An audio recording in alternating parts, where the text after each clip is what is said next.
Welcome to another episode of FMI's Built-In Podcast, and thank you for listening. I'm your host, Scott Winstead, FMI Consulting President. I'm really excited to share my conversation with Ed Kutschke with you today.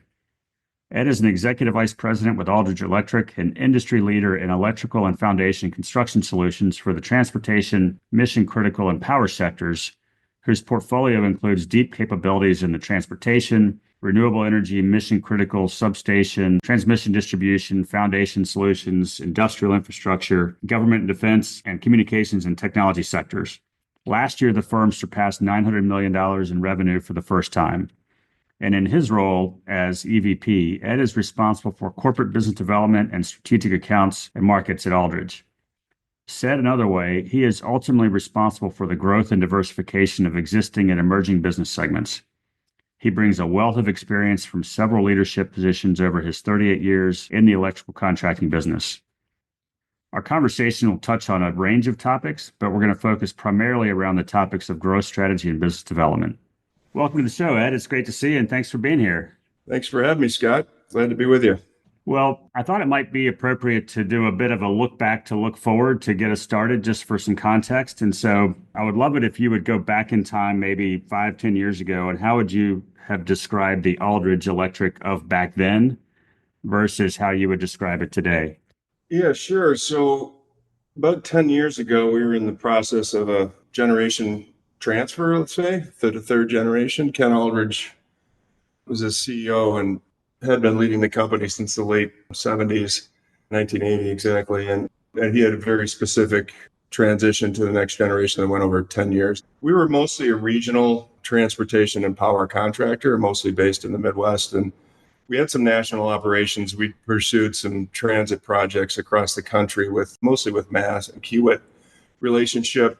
And then we started expanding more, I'd say probably 7-8 years ago, more into the regional transportation opportunities on the East and West Coast.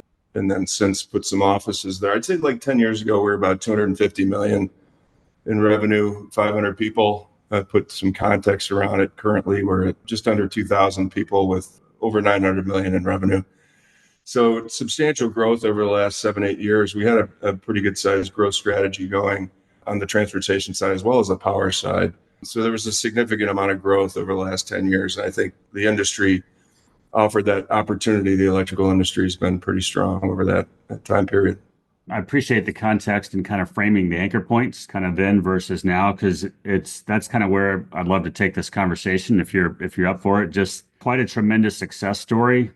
Those kinds of success stories don't just happen. There's a lot of intentionality, a lot of foresight, a lot of planning, a lot of expertise, and ultimately a lot of really good, effective execution, all of which says easy, does hard.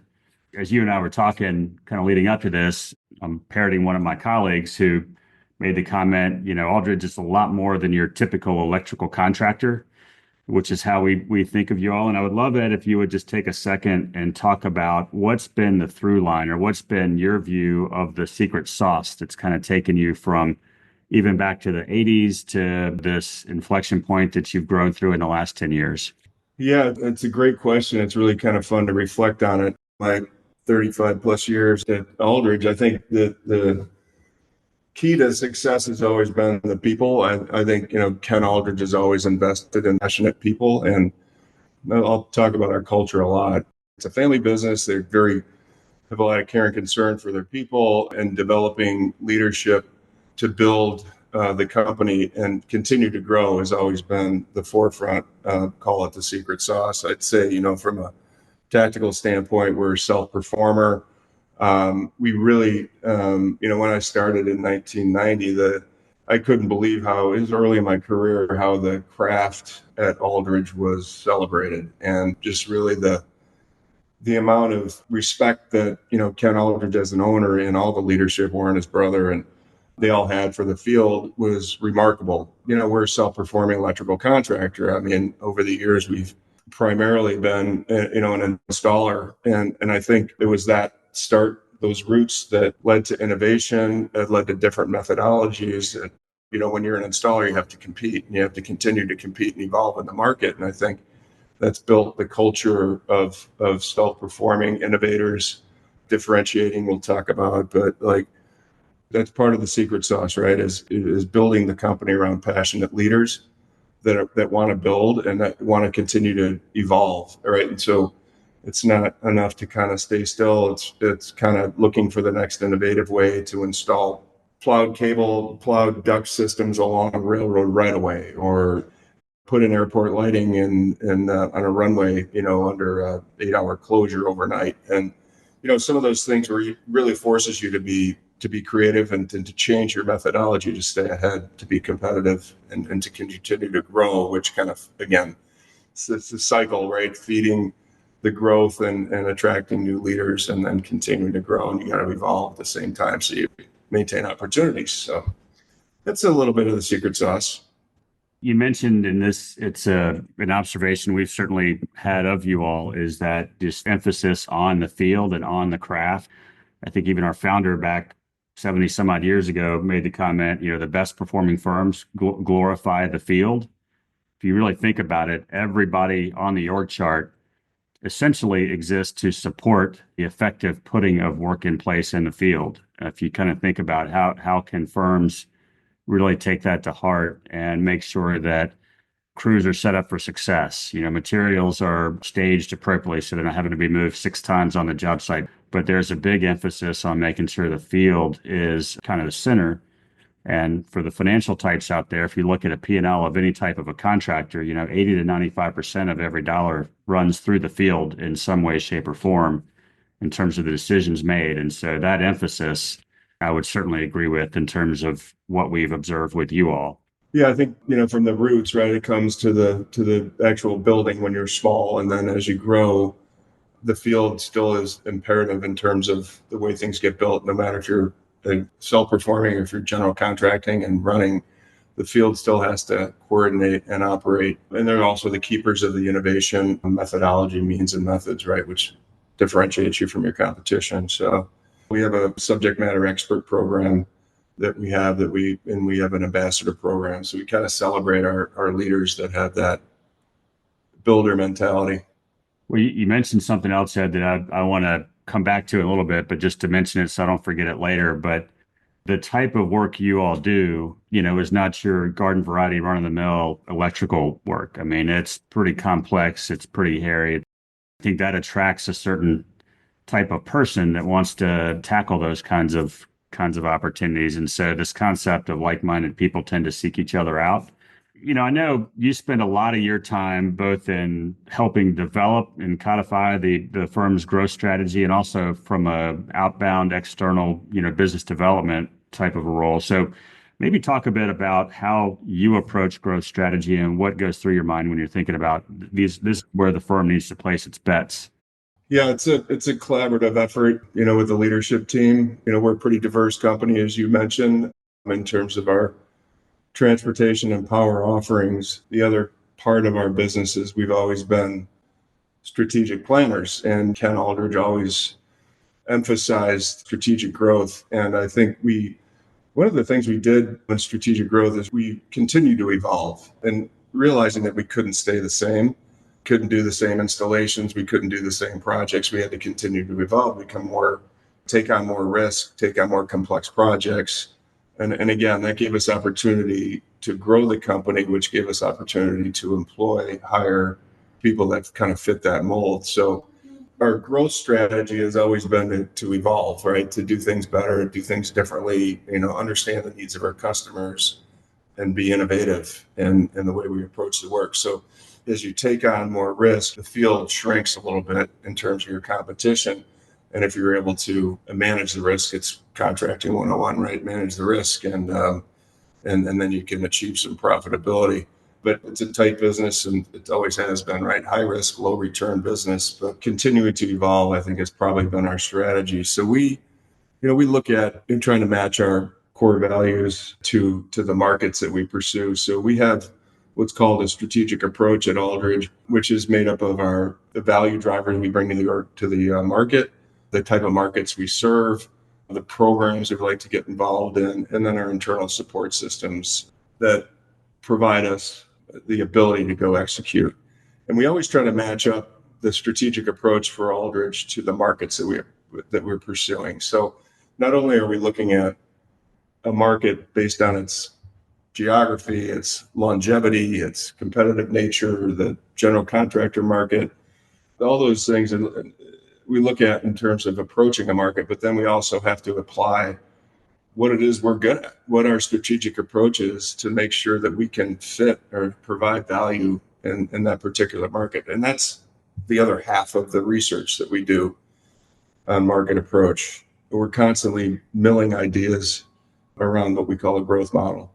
This maybe is a little bit ahead in our discussion, but if you'd take a minute and just build out more on the strategic approach that you mentioned, because to me that seems like a differentiator. It's one thing to be it and say it internally, but how do you communicate that value to the market and those firms that are going to ultimately hire Aldridge? Well, so just a little more around our competitive and what we think is our competitive advantage is project execution, right? And like risk, taking on the risk, understanding it, and giving certainty of performance. I mean, we have a depth of resources, not only in our people, but our equipment and our means and methods. And I think an area that we continue to try to push is upfront value drivers, meaning that we're getting involved in the process early. As we've evolved as a company, I should have mentioned earlier, I mean, primarily what I've noticed is that our appetite to take on bigger projects, and what was a crazy $10 million job is now $500 million in this day and age. And our people just continue to push towards bigger projects. We're not a maintenance contractor. We're not a small jobs. We're not a recurring business type. We're a major project builder. And so our appetite continues to rise in terms of the size of jobs. And that takes a certain type of people that we recruit for and we retain and we train for. And then it takes a certain market. So again, as you evolve into that type of large project market, which on the transportation side and the power side we're both seeing major projects evolution. We continue to try to provide the upfront value, meaning that, it's super important that you're strategically teaming on the jobs, that you're getting the attention of not only owners, but the general contracting community, and as well as engineering. So you got 3 or 4 components there that you're trying to assemble and make the right bets, but push yourself up a little further up in the value chain. So you're not just an installer. I think that's been a big evolution of ours over the last 5 years, to go from not installer, but more of a strategic positioning. And we only approach the projects where our value can be realized or appreciated by any owner. And if we can convince them of that, then we can get on a team and execute to our differentiator and hopefully make a couple of bucks. Well, it's interesting. You and I talked about this before, but we talk within our strategy practice a lot about the 4 pillars of what good strategy looks like. And it's focus, choice, systems, and mindset, right? You need to have all 4 of those. They need to hang together. And so focusing on the markets and the segments where you can provide that unique value, where you're more than just, using your words, a competent installer of electrical systems, and then choosing this is what we're going to do and this is what we're not going to do. And the latter is a lot of times a lot more important than the former. These are the things that we're not going to waste our time on, these shiny objects. Then you've got to have the systems, the strategy, the structure, the compensation model, the meeting cadence, governance, all that's got to hang together in support of whatever that strategy is. And then it's ultimately about mindsets. How do we have the right risk adjusted appetite? How does that inform our go, no go decision checklist? And then once you decide to go after something, it's all hands on deck. You really increase your odds of winning the work. I'm reminded a lot of times it's really easy for firms to conflate strategic planning with strategy.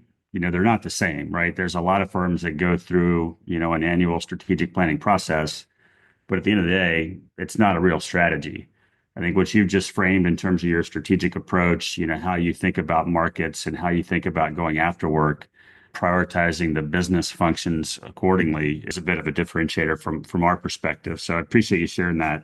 I'd love to maybe pick up on that and talk a second about structure, kind of going back to what we just talked about. If ultimately structure should follow strategy in the ideal world, to figure out where you want to place your bets and then make sure you organize the business to pursue those opportunities. So maybe take a second and talk about how you all think about organizational structure. Yeah, it's a great segue. Our structure has always been around the seller-doer model. We have P&L leaders. We have about 8 different P&Ls across the country and across the markets, and that ebbs and flows. I mean, it could be 11. The seller-doer model is a complete owner of the P&L, basically is responsible to obtain the work and execute the work with a team and return the profit, and everybody else supports them, much like my function in business development. And it seems to be a model that works in the construction industry and for us, right? Because we are such a self-performer, but we are very diverse. So we have to have passionate leaders in each of those positions, and that's kind of the most critical piece, especially when you're expanding into new markets or different geographies. Finding that right passionate leader that will live and breathe that market to succeed, and everyone else supports them. So we've also, I think, done a really good job of in this market of being able to be flexible in terms of our P&L groups. So we've had a lot of ebb and flow between transportation and power, and I think we'll get into some of the hot markets, but taking advantage of a hot market and moving people around has become a strength, I'd say. And we're holding people summits where we're analyzing leadership and moving people into positions a year or two before they're needed as a result of planning. We're also on the fly, pick up a big job. We're all hands on deck trying to staff a 90-person job, which is half management, say, right? So it's a lot of moving parts, and it takes a lot of discipline organizationally. It takes a lot of leadership synergies.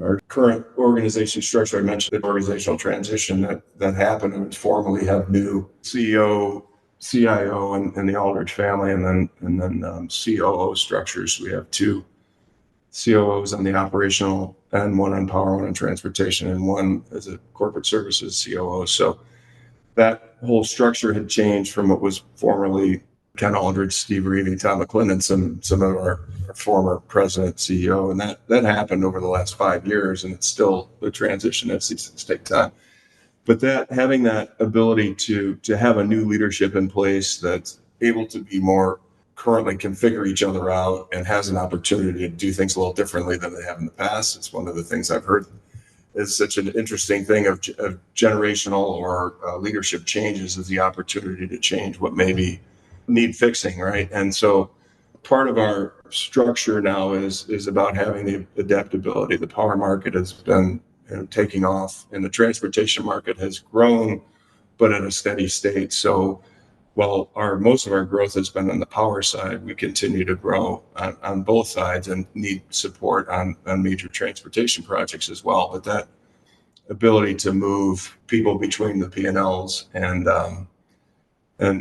take advantage of what's in front of us has been a big part of our success over the last few years. Just to reinforce a couple concepts, Ed, that you talked about, I think the notion of finding and identifying passionate leaders that are really good, and maybe you move them into leadership roles a year or 2 prior to when on paper they may seem to be, quote, ready. For us, that's a tell. And I think you and I talked about there's sometimes, lines and boxes on an org chart can cloud what's really important. If you kind of do an exercise and say, who are the 10 most talented, effective leaders we have in the organization, regardless of what their title is today, and then compare that to the list of what are the 10 most important roles as you define import, whether it's revenue, P&L, customer service, field ops, whatever, however you define what's important, and how many people in that first list of 10 are filling roles on that second list of roles, is a pretty effective exercise at pointing out gaps. And if there's a lot of gaps, then that can be a problem. And so you all real time correct for that or account for that by this notion of when we feel like somebody is ready or has the raw material and they're passionate and have a constituency, we're going to go ahead and move them, provide the support necessary, but also we're not going to hold them up by some artificial reason that maybe they need another 2 years of seasoning. Yeah, it's a good points there. It goes both ways, really. I mean, you have to make the decisions, right? Informed decisions, put the people in the roles, and then you have to support them. Like our executive team needs to support the leaders we bring in, whether they're leaders that have been around the company for a long time and we just elevate to a position, or whether we bring them in from the outside. We've done a lot more of that over the last 5-10 years because of the growth in the market. And it's such an important part, being able to take leadership from outside the organization and put them in at a higher level. We spend a lot of time on assimilation, a lot of time on executive touch points for all of our leaders across the company. And then we're also not afraid to make changes if things aren't working out, right? There's a lot of collaboration, and it's to the point where, everyone's got to kind of get along, everyone's got to kind of see the benefit. And it's really that's part of our culture is being collaborative. So when we have a good collaborative environment, it works well. If we've got problems, if we've got things that don't look right, it sticks out, right? And we need to address those. Otherwise, they're continuing to be a problem. And I think, again, the new executive team is really good at embracing the collaborative nature and trying to address any leadership issues we have, openings or opportunities there to make changes. So it's very important. You mentioned something earlier, Ed, that I want to touch on before we go too far, which is just, your focus on hot markets and moving resources into those markets. Maybe if you would take a second and talk about how you all are thinking about markets and market selection, and what markets or what segments are you looking at now that you feel really bullish about? Yeah, so I say this all the time. It's a great time to be in the electrical contracting field. I think I've got about 40 years, or going on 40 years in the business, and it's an unbelievable time. I mean, we're seeing both power and transportation markets being very bullish, and the transportation side, again, not as good a growth, right? But it's certainly been strong funding, and the focus on infrastructure seems to be bipartisan, and it's always been really well supported. And then, obviously technology changes. We're looking at more, connectivity, e-mobility, and everything's going to continue to get automated. And we'll see that with connected autonomous vehicles. Eventually, we'll see that with more of the electric mobility. Unfortunately, now it's been a slow start, I think, because a lot of the manufacturing has not kept up with maybe the demand of the consumer, I'll say, and a lot of the different avenues we look at. But we still are, we're still looking pretty close at e-mobility, the ITS, intelligent transportation, ATMS market, automated traffic management systems, has become really important. And I think a lot of our major clients across the country, certainly our major transportation hubs, have been really proactive, because moving traffic around and having smart highways is a great way to utilize resources and maximize the throughput on the road. So we're looking at those markets. The mobility market will come back. We've seen a lot of the public transportation busing in the larger markets that are going electric. So we see a lot of that. Our major pursuits, the mega jobs in transportation continue to be very strong as the infrastructure needs continue to be present across the country. We're not seeing the mega projects go away, and that's an arena that we'd like to play in for the reasons we talked about earlier. So we're really focused on the mega projects, and we're constantly pursuing the projects over 50 million per single project just on the electrical install. And on the power side, obviously mission critical. Everyone's talking about the data center markets, right? And continues to evolve. We're involved in a lot of data center projects, have been for the last 4 or 5 years. Is an area that we're primarily playing in the electrical site distribution. So again, we're more of a niche player. We've always been more of a site contractor than we have a building contractor. So we've kind of carved out that niche, and we continue to work on it. Again, we have to compete every day in that market, even though it's a very robust market right now. And who knows, right? We know all growth will end. So we don't really know where that's coming. It's such a hot market. I think the industry is trying to figure that out. And we've seen some news in just yesterday that's kind of significant. DeepSeek, right? So that's on the top of our mind. At the same time, we're doing research projects on how to figure out the market and continue to thrive in the market. So those are all parts of contracting, right? And then again, on the power side is just the idea of electric demand, and should electrification take over for more of the petroleum industry? That's to be seen, right? And but certainly the demand side seems to be projected to go up. We haven't seen it actually come to fruition, but it certainly is more talk of it. And then which brings in the grid, the infrastructure grid, and reinforcement. So again, an aging infrastructure on the electrical side needs reinforcement. a lot of the renewable energy initiatives that have been going on. We'll see what happens with them now going forward, but they seem to have been penciling out a lot more renewable energy on the grid, which gives us opportunities for doing interconnects and building out electrical infrastructure to support renewable generation growth. That's been a great niche. And then the grid resiliency is another thing it's a big market that we're looking at. There's a lot of technology around grid resiliency that comes in when you're putting in new different kinds of generation across the grid, and then the interconnection of all of that. So it's a robust time in the power grid, power industry, as well as transportation. For those reasons, that's kind of where we're looking. To your point earlier, two really attractive markets that, from a fundamentals perspective, look to be pretty resilient, pardon the pun, for a long time to come. So, and sprinkled throughout the conversation, you've kind of talked a little bit about your approach and philosophy with respect to business development. But just to call it out specifically, if you would maybe take a second and just talk about your approach to business development as an organization. Yeah, it's interesting, Scott. I just touched about this with our executive team yesterday. I gave an update on, just our business development group. It's a small group, and I've got my views on it. So this will be coming from Ed Kutschke's editorial. But our approach is business development is a support function, just like IT, just like accounting, safety. We support the P&Ls, the people that are building the jobs, taking on the risk, managing the risk, and delivering the profit to the bottom line, right? And growing the company. We support that 100%. So our major functions in business development are three areas that we strategically focus on. Primary focus is project pipeline. Second would be our client interface. And third is the industry interaction, industry presence. And again, we're a small group of about five in a company of 2,000.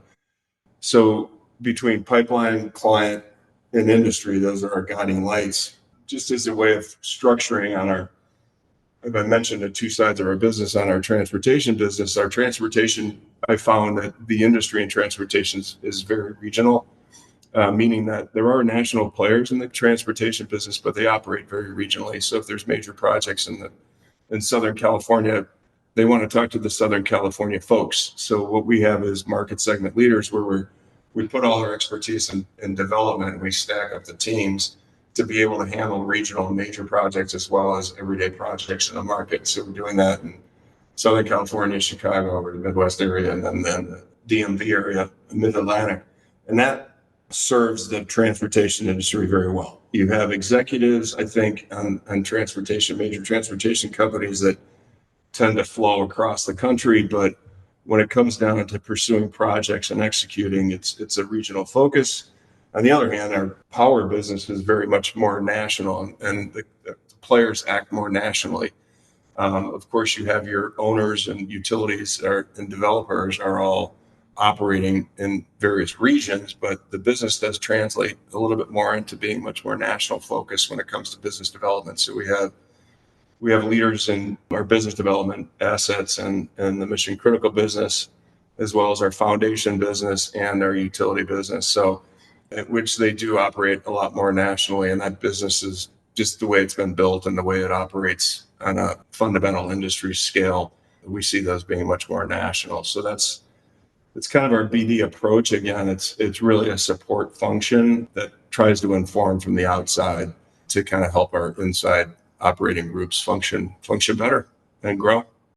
But yeah, I can certainly appreciate the outside in view, right? It's what happens outside the four walls of the business, and that's where the market is, that's where the action is, and that's where you kind of can sense themes, market themes, and where things are headed. Well, as always, Ed, this has been a great conversation. I really appreciate you taking the time that you have. I would like to ask one final question, if I could. Shifting gears a little bit, as you talk, approaching nearly 40 years in the industry, you've had a lot of roles, done a lot, seen a lot, had a lot of success. If you could go back in time and talk to the young Ed Kutschke, what's one piece of advice that you would give yourself? Yeah, it's an interesting question. I appreciate being prepared a little bit ahead of time, because this is a tough one on the spot. But I've been fortunate. 80% of my total career has been with Aldridge. And so I've had a great opportunity to be with a great business and a great family and a business that I love. One thing I could say, I feel very fortunate, but then I can say that when the younger self might be to, I had the idea was just keep your head down and work and great things will happen. Maybe to kind of like pick your head up every once in a while, look at the big picture. Cause, I was certainly a believer in, just do your job really well and you'll get more and then you'll do more and they'll give you more. But, I think there's some for young professionals these days, a little bit more guidance that they can do self-guiding in their own career. And it really revolves around doing what you love. And I've talked to some of my nieces and nephews these days about, finding something that you love and that you're passionate about. And I think that's the great advice to young people. You have a long time to work and a long career to go into. And I think a lot of people, these days too, are just looking at it from a pure joy standpoint, right? Like, where do I find my pure joy? And I think there's a balance there that we can craft. And maybe that's a piece of interest, right? That you kind of strike that balance between what it is you like to do and what's available. And I really appreciate that perspective, and reminds me of an executive coaching certification program I went through not that long ago, where one of the big points of emphasis was, where do you take energy from?